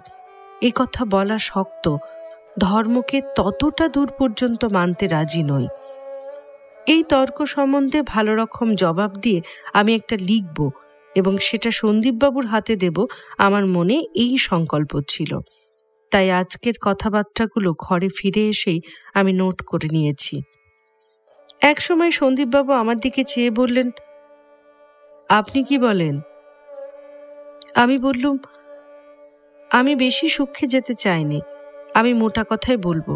আমি মানুষ, আমার লোভ আছে, আমি দেশের জন্য লোভ করব, কিন্তু কিছু চাই যা আমি কাটবো, কুড়ব। আমার রাগ আছে, আমি দেশের জন্য রাগ করব। আমি কাউকে চাই যাকে কাটবো, কুটব, যার উপরে আমার এতদিনের অপমানের শোধ তুলব। আমার মোহ আছে, আমি দেশকে নিয়ে মুগ্ধ হব। আমি দেশের এমন একটি প্রত্যক্ষ রূপ চাই যাকে আমি মা বলবো, দেবী বলবো, দুর্গা বলবো, যার কাছে আমি বলিদানের পশুকে বলি দিয়ে রক্তে ভাসিয়ে দেব। আমি মানুষ, আমি দেবতা নই। সন্দীপবাবু চৌকি থেকে উঠে আকাশে দক্ষিণ হাত আস্ফালন করে বললেন, হুররা হুররা। পরক্ষণে সংশোধন করে বললেন, বন্দে মাতরম, বন্দে মাতরম। আমার স্বামীর অন্তরে একটি গভীর বেদনা তার মুখের উপর ছায়া ফেলে চলে গেল। তিনি খুব মৃদু স্বরে বললেন, আমিও দেবতা না, আমি মানুষ। আমি সেজন্যই বলছি, আমার যা কিছু মন্দ, কিছুতেই সে আমি আমার দেশকে দেব না, দেব না, দেব না। সন্দীপবাবু বললেন, দেখো নিখিল, সত্য জিনিসটা মেয়েদের মধ্যে প্রাণের সঙ্গে মিশিয়ে একেবারে এক হয়ে আছে। আমাদের সত্যে রং নেই, রস নেই, প্রাণ নেই, শুধু কেবল যুক্তি। মেয়েদের হৃদয় রক্ত শতদল, তার উপরে সত্য রূপ ধরে বিরাজ করে। আমাদের তর্কের মতো তা বস্তুহীন নয়। এই জন্য মেয়েরাই যথার্থ নিষ্ঠুর হতে জানে, পুরুষ তেমন জানে না। কেননা ধর্মবুদ্ধি পুরুষকে দুর্বল করে দেয়। মেয়েরা সর্বনাশ করতে পারে অনায়াসে, পুরুষেও পারে, কিন্তু তাদের মনে চিন্তা দ্বিধা এসে পড়ে। মেয়েরা ঝড়ের মতো অন্যায় করতে পারে, সে অন্যায় ভয়ঙ্কর সুন্দর। পুরুষের অন্যায় কুশ্রী, কেননা তার ভিতরে ভিতরে ন্যায় বুদ্ধির পীড়া আছে। তাই আমি তোমাকে বলে রাখছি, আজকের দিনে আমাদের মেয়েরাই আমাদের দেশকে বাঁচাবে। আজ আমাদের ধর্ম, কর্ম, বিচার, বিবেকের দিন নয়। আজ আমাদের নির্বিচার নির্বিকার হয়ে নিষ্ঠুর হতে হবে, অন্যায় করতে হবে। আজ পাপকে রক্তচন্দন পরিয়ে দিয়ে আমাদের দেশের মেয়েদের হাতে তাকে বরণ করে নিতে হবে। আমাদের কবি কি বলেছেন মনে নেই? এসো পাপ, এসো সুন্দরী, তব চুম্বন অগ্নি মদিরা রক্তে ফিরুক সঞ্চরী। অকল্যাণের বাজুক শঙ্খ, ললাটে লেপিয়া দাও কলঙ্ক। নির্লাজ কালো কলুষ পঙ্ক, বুকে দাও প্রলয়ঙ্কারী। আজ ধিক থাক সেই ধর্মকে যা হাসতে হাসতে সর্বনাশ করতে জানে না। এই বলে তিনি মেঝের উপর দুবার জোরে লাথি মারলেন। কার্পেট থেকে অনেকখানি নিদ্রিত ধুলো চমকে উপরে উঠে পড়ল। দেশে দেশে যুগে যুগে মানুষ চাকিচুকে বড় বলে মেনেছে, এক মুহূর্তে তিনি তাকে অপমান করে এমন গৌরবে মাথা বাঁকিয়ে দাঁড়িয়ে উঠলেন যে তার মুখের দিকে চেয়ে আমার সমস্ত শরীরে কাঁটা দিয়ে উঠল। আবার হঠাৎ গর্জন করে উঠলেন, যে আগুন ঘরকে পোড়ায়, যে আগুন বাহিরকে জ্বালায়, আমি স্পষ্ট দেখতে পাচ্ছি তুমি সেই আগুনের সুন্দরী দেবতা। তুমি আজ আমাদের সকলকে নষ্ট হবার দুর্জয় তেজ দাও, আমাদের অন্যায়কে সুন্দর করো। এই শেষ কটি কথা তিনি যে কাকে বললেন তা ঠিক বোঝা গেল না। মনে করা যেতে পারত তিনি যাকে বন্দে মাতরং বলে বন্দনা করলেন তাকে, কিংবা দেশের যে নারী সেই দেশলক্ষ্মীর প্রতিনিধি রূপে তখন সেখানে বর্তমান ছিল তাকে। মনে করা যেতে পারত কবি বাল্মীকি যেমন পাপ বুদ্ধির বিরুদ্ধে করুণার আঘাতে এক নিমেষে হঠাৎ প্রথম অনুষ্টুপ উচ্চারণ করেছিলেন, তেমনি সন্দীপবাবুও ধর্মবুদ্ধির বিরুদ্ধে নিষ্কারুণ্যের আঘাতে এই কথাগুলি হঠাৎ বলে উঠলেন। কিংবা জনগণের মনোহরণ ব্যবসায়ে চিরাভ্যস্ত অভিনয় কুশলতার এই একটি আশ্চর্য পরিচয় দিলেন। আরো কিছু বোধহয় বলতেন। এমন সময় আমার স্বামী উঠে তার গায়ে হাত দিয়ে আস্তে আস্তে বললেন, সন্দীপ, চন্দ্রনাথবাবু এসেছেন। হঠাৎ চমক ফিরে দেখি সৌম্যমূর্তি বৃদ্ধ দরজার কাছে দাঁড়িয়ে ঘরে ঢুকবেন কিনা তা ভাবছেন। অস্তন মুখ সন্ধ্যা সূর্যের মতো তার মুখের জ্যোতি নম্রতায় পরিপূর্ণ।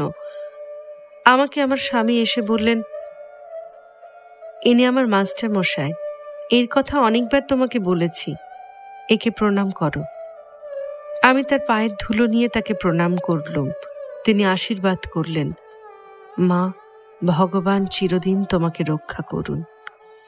ঠিক সেই সময়ে আমার এই আশীর্বাদের প্রয়োজন ছিল।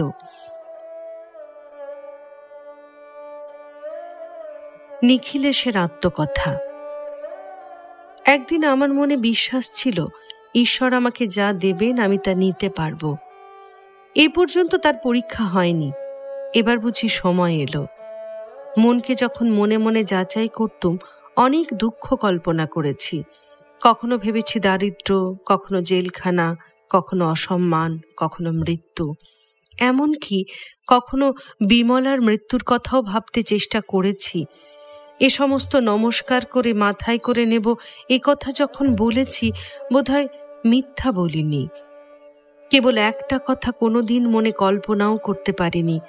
আজ সেই কথাটা নিয়ে সমস্ত দিন বসে বসে ভাবছি, এও কি সইবে?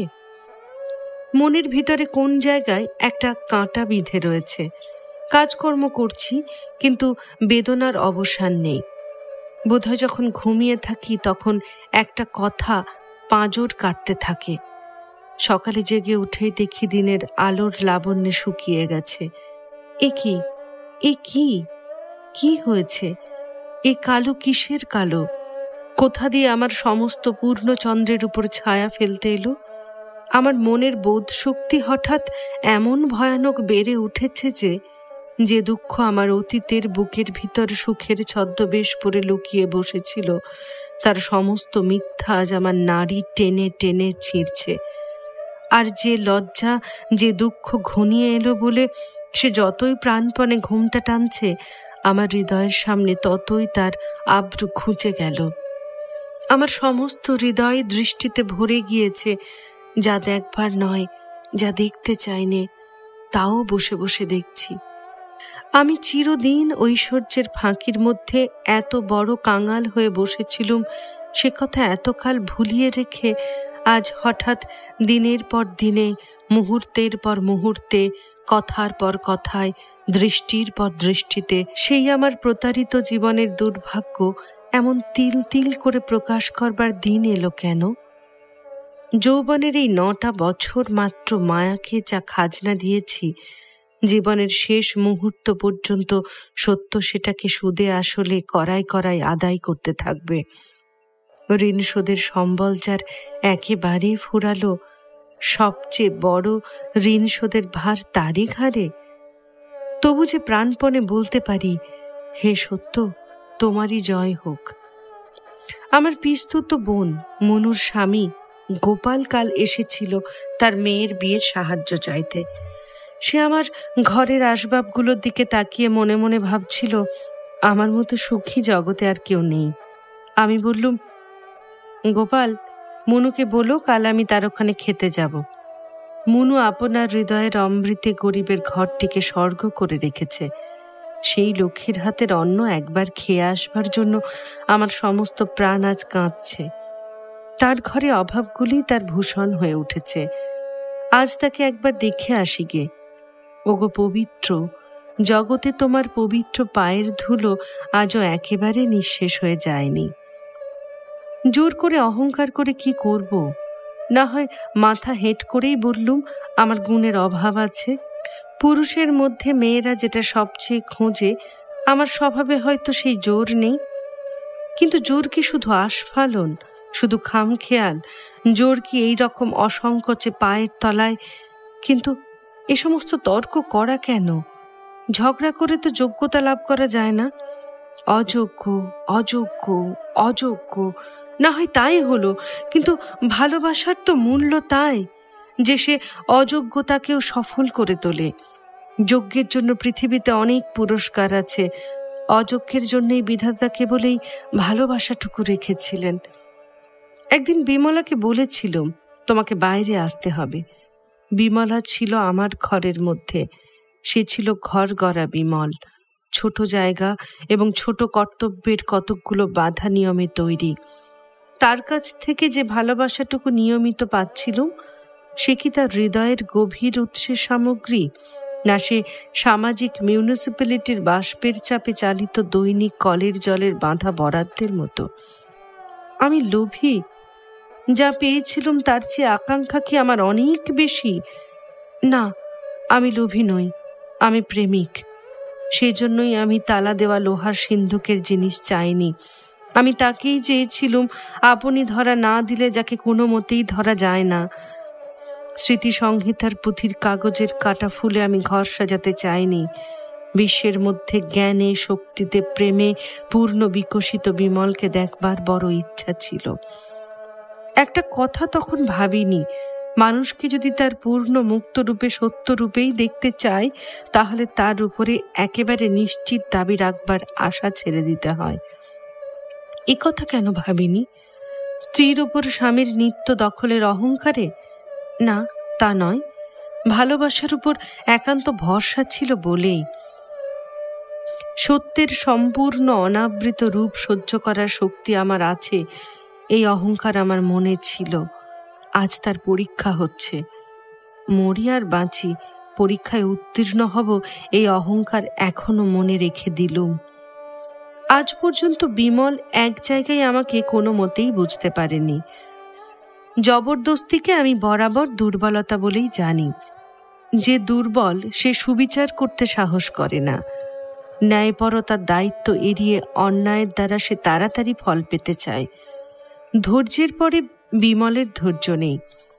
পুরুষের মধ্যে সে দুর্দান্ত, ক্রুদ্ধ, এমনকি অন্যায়কারীকে দেখতে ভালোবাসে। শ্রদ্ধার সঙ্গে একটা ভয়ের আকাঙ্ক্ষা যেন তার মনে আছে।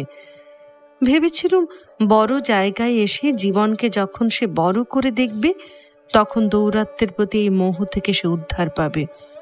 কিন্তু আজ দেখতে পাচ্ছি ওটা বিমলের প্রকৃতির একটা অঙ্গ, উৎকটের উপর ওর অন্তরের ভালোবাসা।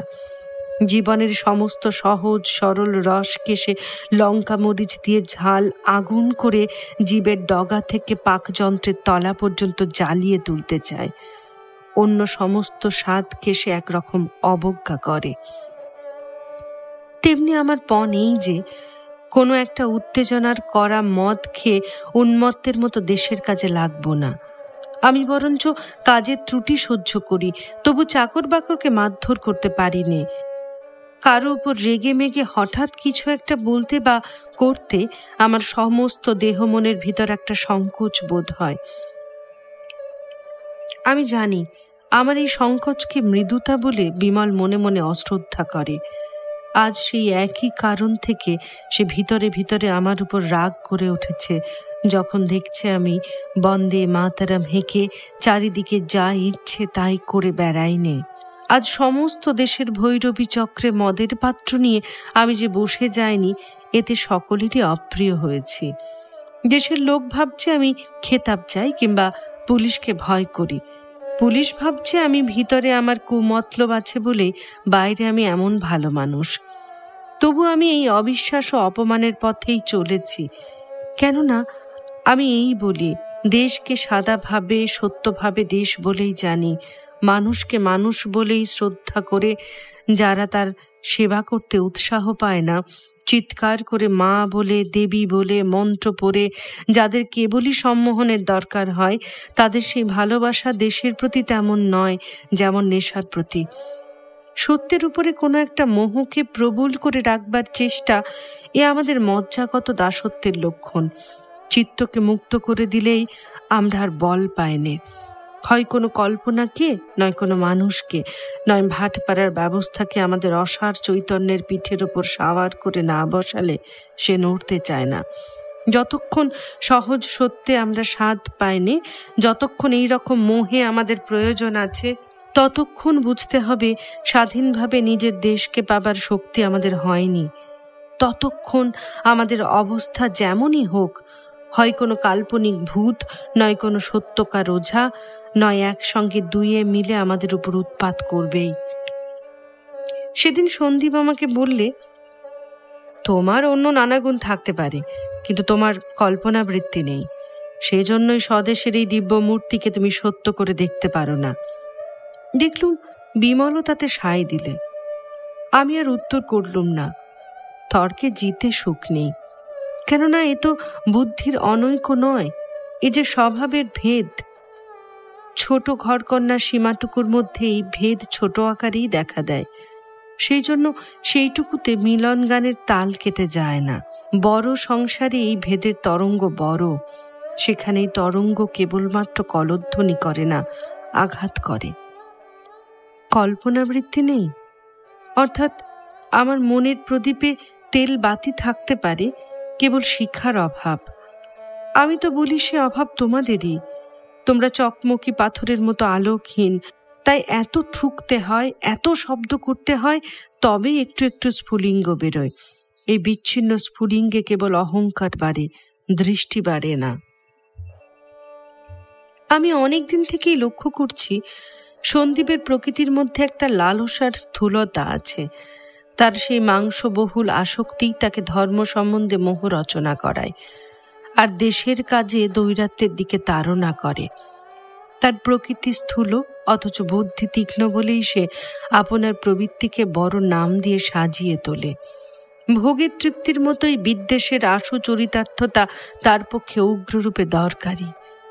টাকা সম্বন্ধে সন্দীপের একটা লোলুপতা আছে, সে কথা বিমলা এর পূর্বে আমাকে অনেকবার বলেছে। আমি যে তা বুঝিনি তা নয়, কিন্তু সন্দীপের সঙ্গে টাকা সম্বন্ধে কৃপণতা করতে পারতুম না। ও যে আমাকে ফাঁকি দিচ্ছে এ কথা মনে করতেও আমার লজ্জা হতো। আমি যে ওকে টাকার সাহায্য করছি সেটা পাছে কুৎসি হয়ে দেখা দেয়, এই জন্য এই সম্বন্ধে আমি ওকে কোনো রকম তকরার করতে চাইতুম না। আজ কিন্তু বিমলাকে কথা বোঝানো শক্ত হবে যে দেশের সম্বন্ধে সন্দীপের মনের ভাবখানি সেই স্থূল লোলুপতার রূপান্তর। সন্দীপকে বিমল মনে মনে পূজা করছে, তাই আজ সন্দীপের সম্বন্ধে বিমলের কাছে কিছু বলতে আমার মন ছোট হয়ে যায়। কি জানি, হয়তো তার মধ্যে মনের ঈর্ষা এসে বেঁধে হয়তো অত্যুক্তি হয়ে পড়ে। সন্দীপের যে ছবি আমার মনে জাগছে তার রেখা হয়তো আমার বেদনার তীব্র তাপে বেঁকে চুরে গিয়েছে, তবু মনে রাখার চেয়ে লিখে ফেলা ভালো। আমার মাস্টার মশাই চন্দ্রনাথ বাবুকে আজ আমার এই জীবনের প্রায় 30 বৎসর পর্যন্ত দেখলুম। তিনি না ভয় করেন নিন্দাকে, না ক্ষতিকে, না মৃত্যুকে। আমি যে বাড়িতে জন্মেছি এখানে কোনো উপদেশ আমাকে রক্ষা করতে পারত না, কিন্তু ওই মানুষটি তার শান্তি, তার সত্য, তার পবিত্র মূর্তিখানি দিয়ে আমার জীবনের মাঝখানটিতে তার জীবনের প্রতিষ্ঠা করেছেন। তাই আমি কল্যাণকে এমন সত্য করে, এমন প্রত্যক্ষ করে পেয়েছি। সেই চন্দ্রনাথ বাবু সেদিন আমার কাছে এসে বললেন, সন্দীপকে কি এখানে আর দরকার আছে? কোথাও অমঙ্গলের একটু হাওয়া দিলেই তার চিত্তে গিয়ে ঘা দেয়। তিনি কেমন করে বুঝতে পারেন? সহজে তিনি চঞ্চল হন না, কিন্তু সেদিন সামনে তিনি মস্ত বিপদের একটা ছায়া দেখতে পেয়েছিলেন। তিনি আমাকে কত ভালোবাসেন সে তো আমি জানি। চায়ের টেবিলে সন্দীপকে বললুম, তুমি রংপুরে যাবে না? সেখান থেকে চিঠি পেয়েছি, তারা ভেবেছে আমি তোমাকে জোর করে ধরে রেখেছি। বিমল চাদানি থেকে চা ঢালছিল। এক মুহূর্তে তার মুখ শুকিয়ে গেল। সে সন্দীপের মুখের দিকে একবার কটাক্ষ মাত্র চাইলে। সন্দীপ বললে, আমরা এই যে চারিদিকে ঘুরে ঘুরে স্বদেশী প্রচার করে বেড়াচ্ছি, ভেবে দেখলুম এতে কেবল শক্তি বাজে খরচ হচ্ছে। আমার মনে হয় এক একটা জায়গাকে কেন্দ্র করে যদি আমরা কাজ করি তাহলে ঢের বেশি স্থায়ী কাজ হতে পারে। এই বলে বিমলের মুখের দিকে চেয়ে বলল, আপনার কি তাই মনে হয় না?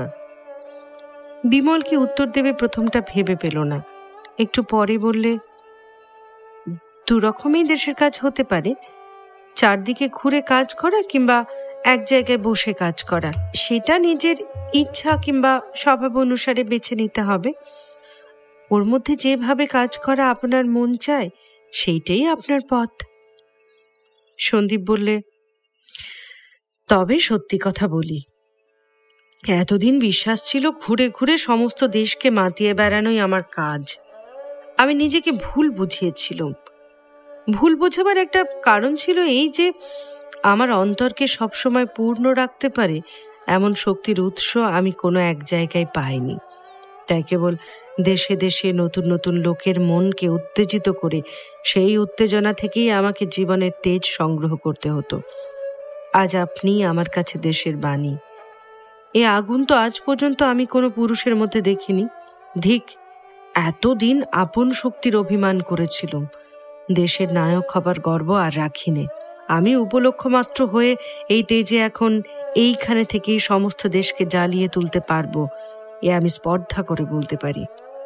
না না, আপনি লজ্জা করবেন না। মিথ্যা লজ্জা, সংকোচ, বিনয়ের অনেক উপরে আপনার স্থান। আপনি আমাদের মৌচাকের মুখ্যী রানী।